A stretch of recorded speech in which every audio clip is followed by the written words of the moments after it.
Halo guys. Baru olahraga nih. Baru olahraga, kita lagi apa sih? Lagi Hari olahraga, dimana? lagi di lapangan apa ya ini? Unas. Kan Ngapain mereka tuh? Kok sambil di video-video? Iya. Oh iya. Kan enggak sih? Orang itu enggak sih? Baik ya. Baik. Kayak bikin terkenal. Itu. Pesan dia main TikTok dulu yuk. ayo. TikToknya apa? Ini nih, bagus nih yang baru. Yang gampang viral. aja, yang gampang. Iya. Nah, Yang gampang nih.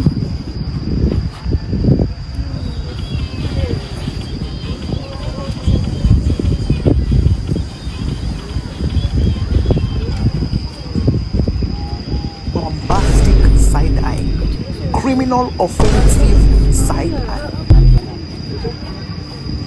Ayo yuk, jogging lagi yuk. Ayo. Jalan lagi. Yuk. Yuk.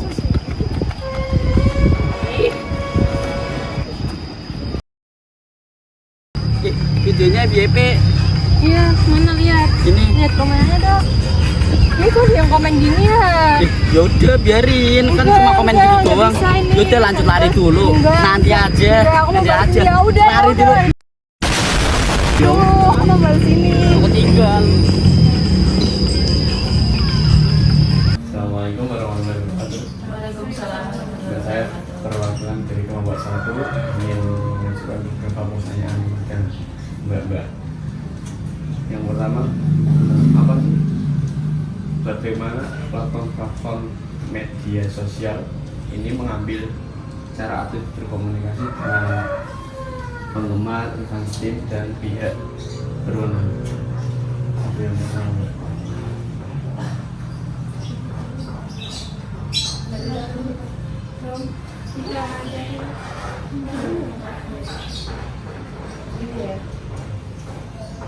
Platform sosial media mempengaruhi cara atlet berkomunikasi dengan penggemar, rekan hukum, dan pihak berwenang.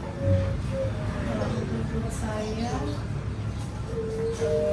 cara berkomunikasi karena dimana sosial media itu kayak perwakilan dari profil diri seseorang gitu kan. Ya dimana di situ seorang itu membagikan aktivitasnya, kegiatannya, dan apa yang membranding pada dirinya, dan itu tentunya sangat mempengaruhi lingkungan atau pengguna sosial media lainnya terhadap orang tersebut. Untuk komunikasi, menurut saya ada berbagai macam sih. Ada yang bentuk dukungan, ada yang tidak juga, karena di situ sosial media kan orang-orang itu bebas mengemukakan pendapat mereka, bebas mengutarakan apa yang mereka pikirkan, apa yang ingin mereka katakan. Dan untuk rekan setimnya sendiri, menurut saya itu sangat berpengaruh juga, karena di era sekarang hampir semua orang, hampir semua atlet itu memiliki sosial media. Karena ketika atlet itu mungkin dalam kehidupan nyatanya mereka untuk ini ya, untuk yang olahraga tim seperti olahraga bergu, dalam satu tim itu kan ada masing-masing atlet memiliki sosial media. Nah, ketika di lingkungan kehidupan nyata, ketika kita bermain itu kan butuh kedekatan atau butuh chemistry antar pemain agar bisa bermain dengan solid, saling memahami, dan bisa melakukan permainan yang seharusnya yang seperti itu. Nah, ketika pada sosial media masing-masing atlet itu tidak saling mendukung pun, itu menurut saya juga mempengaruhi, karena itu akan berkaitan sama di kehidupan nyata. Jadi semisal salah satu teman saya ada yang menuliskan sesuatu yang di situ kurang saya suka, otomatis itu sangat mempengaruhi di kehidupan nyata saya ketika bersama atlet itu.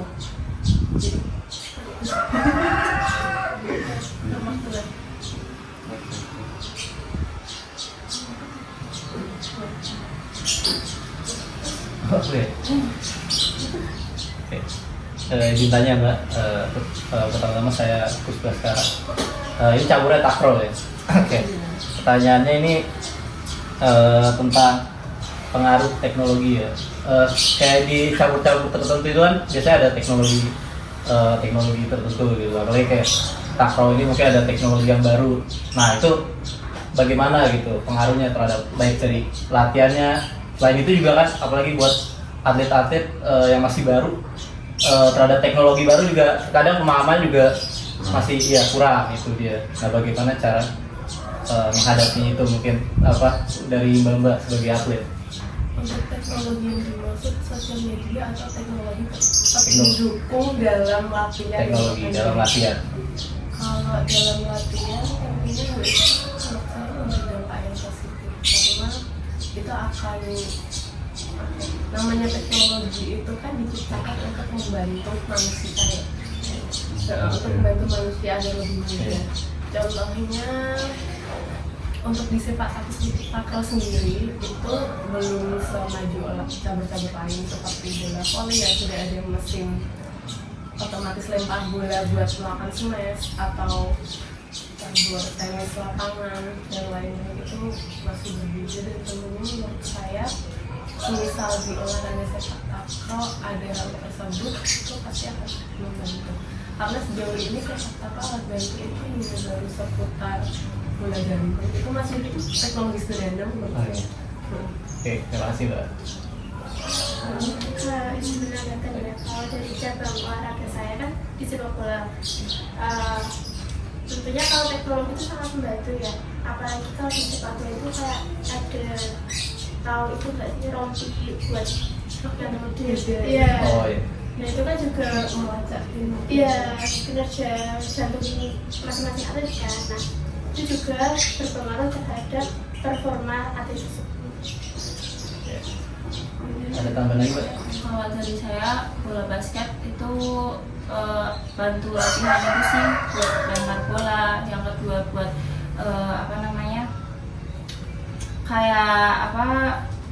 yang defend. Jadi kita nyerang terus dia ada orang-orangan gitu. Ya? Nah, gitu. Terus ada yang kayak jaring penangkap bola itu sih membantu buat latihan biar lebih bagus aja. Kenalkan ya Mbak, saya Dian Rahayu.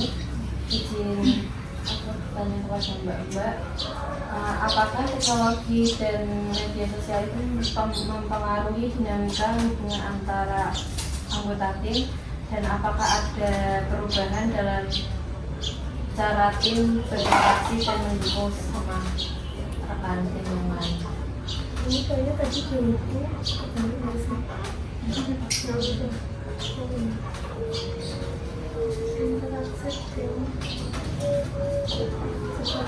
sudah saya jelaskan tadi ya, untuk komunikasi antar tim itu berpengaruh sih untuk di sosial media karena berkaitan sama di kehidupan nyatanya. Karena apabila ya tadi salah satu contoh ketika aku menggunakan sikap atau orang sosial media kan mempengaruhi dunia nyatanya karena atlet jadi merasa tidak mendukung kayak gitu. Tapi ketika teman-teman timnya di sosial media memberi dukungannya karena seperti ucapan selamat, dukungan atau ujian di sosial media, dan itu akan sangat mengaruhi di dunia nyatanya juga dan membangun semangat.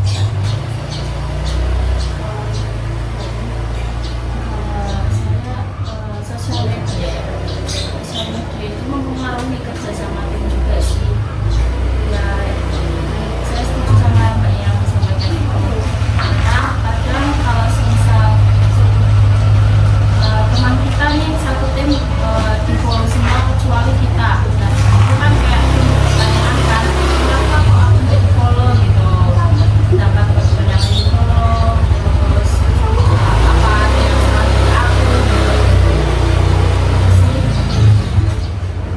Terus bisa itu ya Mbak, kayak menjadi lebih dekat Ya, meskipun jauh tapi kita bisa komunikasi bisa komunikasi.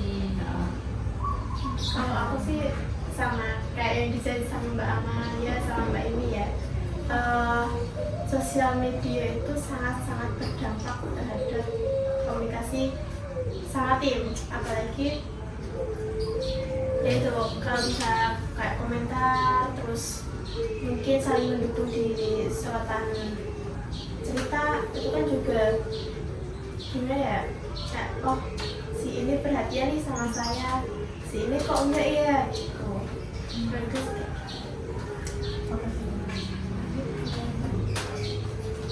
Perkenalkan, nama saya Nanda Kristi. Saya ingin bertanya ya Pak, bagaimana media sosial dan teknologi itu mempengaruhi identitas antara atlet wanita dengan atlet pria?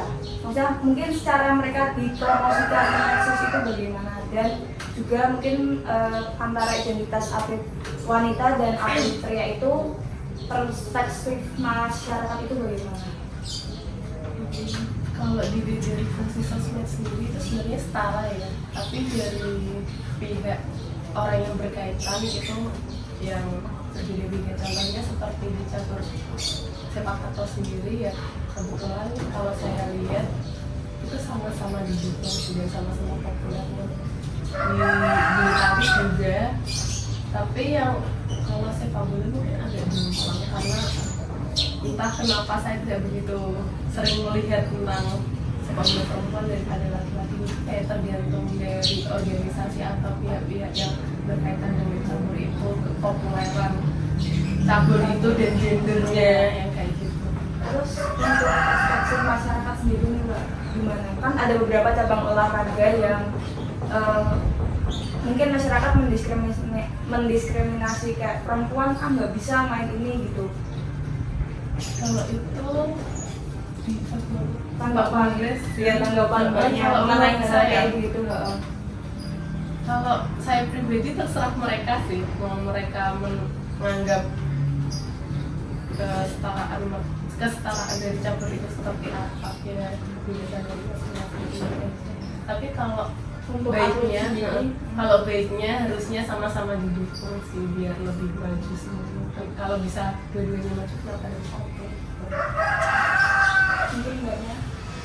Ya, istilah ya, kayak yang Mbak Maya ya, kan kita tahu kalau di sepak bola itu yang banyak berita yang diangkat itu kan yang sepak bola cowok ya, yang sepak bola cewek kan kayak di anak tiri kanan. Nah itu sangat berdampak juga terhadap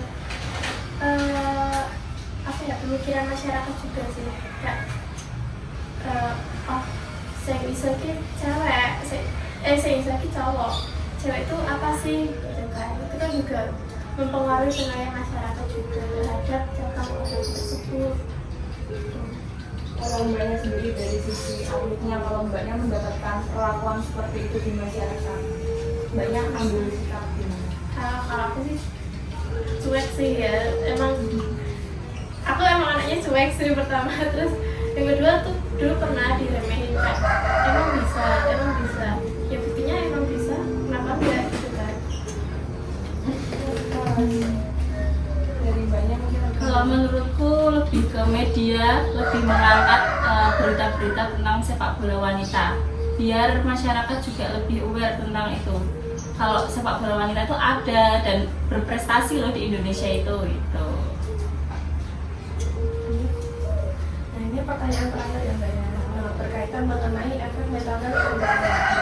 Menurut Mbaknya ini, bagaimana penggunaan media sosial dan teknologi ini dapat mempengaruhi efek metode sebagai atlet mungkin atau sebagai pelatih? Kalau menurut saya itu sangat mempengaruhi sekali karena sosial media itu kan juga menjadi salah satu media dukungan, sedangkan di situ ada kebebasan orang-orang berpendapat ya. Nah ketika atlet itu, akun si atlet itu mendapat dukungan dari orang-orang, tentunya atlet itu akan merasa aman dalam arti dia didukung dan memberikan dampak positif yang bisa membangun dia. Tapi ketika atlet itu dihujat, maka itu akan bisa menurunkan kepercayaan diri, bahkan bisa membuat memicu si atlet menjadi stres dan itu sangat mempengaruhi performa si atlet sih. Mbak Ilmi pernah mengalami dampak teknologi. Jadi mental health-nya tuh langsung kayak kena gitu. Kalau mengalami secara langsung sih belum pernah ya. Cuma kalau saya lihat dari berita-berita sekarang tentang misal yang menggiring opini buruk tentang salah satu atlet itu, kalau tanggapan dari saya sebagai yang netizen lah ya, yang nonton gitu beritanya itu gini sih, apa namanya, kerasa juga, maksudnya kayak apa namanya, mental kita ikut turun juga, terus juga mungkin berpengaruh sama performa selanjutnya. Lebih atlet itu kalau menurutku tak perhatiin, akhirnya dia saat main itu nggak maksimal, kurang maksimal, soalnya dia kurang percaya diri gara-gara omongan netizen itu.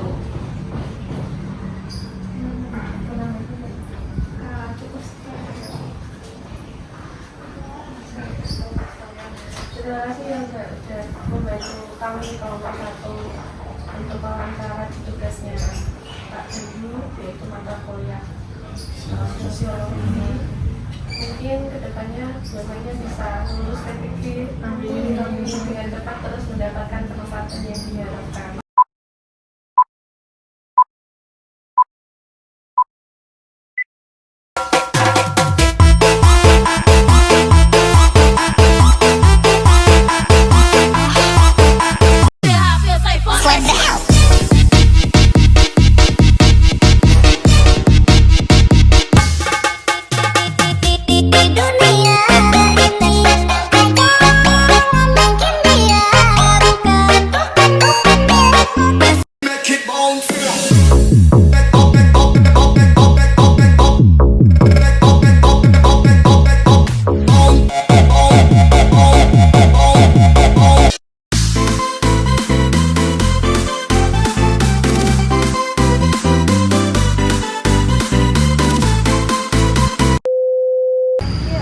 Oke, jadi begitu teman-teman. Seperti yang kita tahu ya, informasi ini sekarang sudah cepat menyebar dan bisa sampai kemana saja ya, melalui media sosial itu sendiri. Seperti contoh sebelumnya, maka kita harus sebijak-bijaknya menggunakan media sosial, baik sebagai komentator ataupun yang menerima.